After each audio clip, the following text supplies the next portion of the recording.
Batman Begins didn't ruin Batman. Christopher Nolan's Batman, while generally loved by audiences, has been criticized for acting against his no-kill rule. The idea behind this criticism is that Batman willfully violated his moral code without a justification in the story. To understand my approach in defending the writing, let me establish some ground rules. For one, I want to establish that Bruce says he is not an executioner.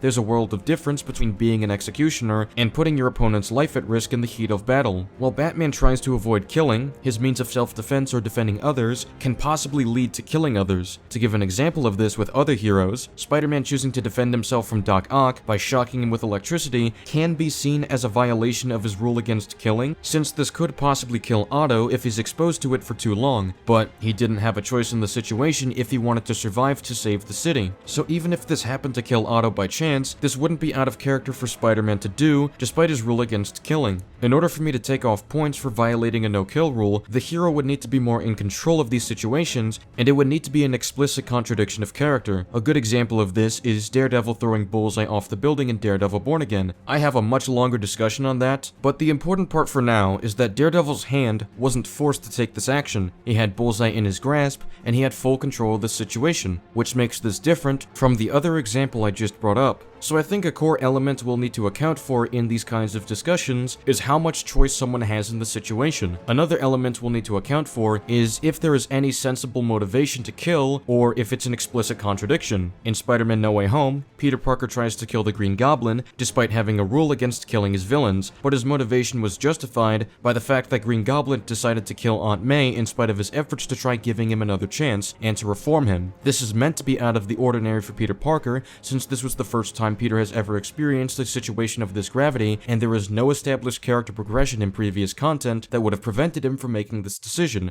unlike in Daredevil Born Again. Hopefully this establishes some nuance and a clearly defined standard for how I would criticize or defend characters that have no kill rules. The first major contention I see with this movie is Bruce's fight with the League of Shadows, where it results in the death of the prior Ra's al Ghul and some of the ninjas in the Monastery. But there's plenty of context to establish for why these events make sense with Bruce's rule against killing. Bruce did not go out of his way to execute anyone. He simply tried to defend himself and devise an escape. The reason his hand was forced to do so is because the League tried to coerce him into killing this criminal. They've shared their plans to invade Gotham with Bruce and have told him there's no turning back. So there's no peaceful way Bruce can just leave with all of this knowledge. He has to fight his way out of this if he wants to save his city from being destroyed. So while he does take a risk of lives by knocking the flame stick over to a bunch of explosives, he did so as a diversion and to incentivize an evacuation. If he didn't do this, he would have been overwhelmed by the ninjas and eventually killed, thus resulting in the destruction of his city. It's very reasonable for Bruce to prioritize his city over the risk of killing the ninjas, and even when the building is falling apart, Bruce still chooses to save his mentor when nobody is after him and he has the opportunity to save him. That context justifies Bruce's actions in the scene. The next contention is directed towards the Batmobile chase, where Batman is shown to run over a cop car and set traps for them, which results in some of the cop cars crashing,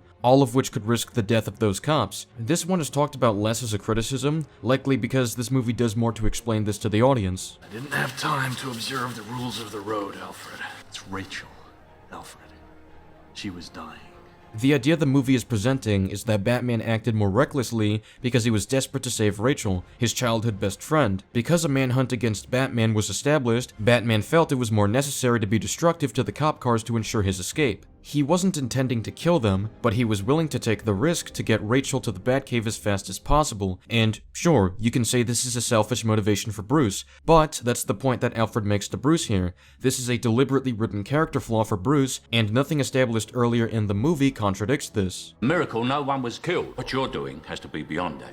It can't be personal, or you're just a vigilante. The most contentious example in this movie is this line from Batman. I won't kill you, but I don't have to save you. The main criticism of this scene is that Batman seems to believe he doesn't have an obligation to save his villains, which contradicts what he said about how compassion separates him from the criminals and the corrupt. But this is often taken out of context to make it seem like this undermines Batman's moral code. While the train crash did kill Ra's al Ghul, and Batman did order Jim to destroy the train tracks, Batman did try to stop the train first, and when he did, Ra's al Ghul willingly destroyed the controls, showing that he'd rather die than accept defeat. To account for this likelihood, Batman ordered Jim to destroy the train rails as a backup plan. If the train was going to crash anyway due to the brakes being destroyed, then Batman was going to have it crash somewhere that won't allow Ra's al Ghul's plan to succeed. It would also avoid an unexpected derailing for when the train tracks turn another direction. Batman needs to expect the location of the train crash in order to escape safely. While this explains how the train crash in itself was inevitable, and not Batman's fault for merely having a crash somewhere that won't allow Ra's to succeed, where does that leave Batman's line about not having to save him? Well, I think this has a deeper meaning in this context, as opposed to simply showing disregard for a life. In the context of this situation, Batman can't actually save Ra's al Ghul, both physically and ideologically. Ra's al Ghul is so set in his ways that he would rather die for his cause, so if Batman did try to save him, he would have to pick him up and either use his grapple gun or his cape to bring him out of the train. But whenever Batman tries to save a civilian this way, there's always a mutual cooperation that allows him to perform the save. Ra's al Ghul wouldn't cooperate if Batman tried to save him. He would fight back the moment Batman tries to grab him, and there's no time to continue a fight with Ra's. There's no way Batman could properly aim with the grapple gun or properly glide with the cape